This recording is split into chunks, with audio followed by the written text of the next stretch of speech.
You work as a consultant to companies in many aspects. One of them is teamwork. Yeah. Why do they call you? What's the early warning signals for companies to say we need outside help?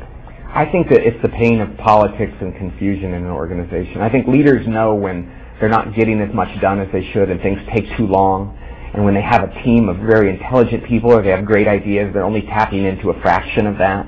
I think they realize that the pain is just too much and the waste is just too great, that it's time to do something about it. But they usually don't do it until they feel that pain, because doing this takes some work and it's somewhat painful in the process. The rewards and the yield is great, but it takes some work, and a lot of people would rather avoid that. That's true in life. So pain is the trigger for change. Absolutely, it usually is. So you come in, and how do you start? You know, we usually don't do a lot of pre-work because we want to come in pretty naked, if you will, to the situation.